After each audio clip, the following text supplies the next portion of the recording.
etish kerak ekanda. Mana kecha sizlarga aytdim, 1,5 mingta like bosibdilar. Rahmat sizlarga kattakon. Bugun ham bitta yondirib yuboringlar. Zo'r narsalar topib qo'ydim. Bitta tanishtirib o'taman. Xo'p, bu yoqdan boshlaylik. Mana shu yerda qaranglar. Bir kishilik kravatimiz bor. Absolutni yangi holatda turibdi.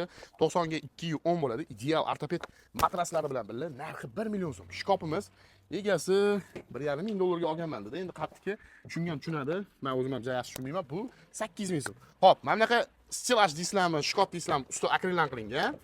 Mana shunaqa polkali bo'ladi. Ikkita bir xil.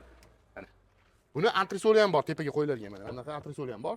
Buni narxi donasi 300 ming so'mdan berib yuboramiz. Xo'p, 12 talik stol stulimiz, stullari chinordan qilingan. Holatlari ideal turibdi, ko'rib turibsizlar. Buni narxi 200 dollar. Mikrovolnovka kecha ulgurmaganligi, chotki mikrovolnovkamiz bor, daytilliki ekan. Ideal holatda ishlaydi. Narxi 300 ming so'm. Xo'p, bundan tashqari kuxonniy garniturimiz o'zini xolodilnik ichini qaranglar. Ideal holatda turibdi. O'zini smesитель moykalari bor. Gaz plita, vichkalar bilan birga atigi 300 dollar. Zo'rmi narxi? Bitta like bosib qo'ying, haqiqatdan jo'natib qo'ying. Xo'p, gaz plitamiz bor, chotki sostaniyda. Artelliki, buni narxi 1 million so'm. Egalar nomerini Telegram kanalida qoldiraman. Bemalol telefon qilib baraka qilsanglar bo'ladi. Ulgurib qolinglar.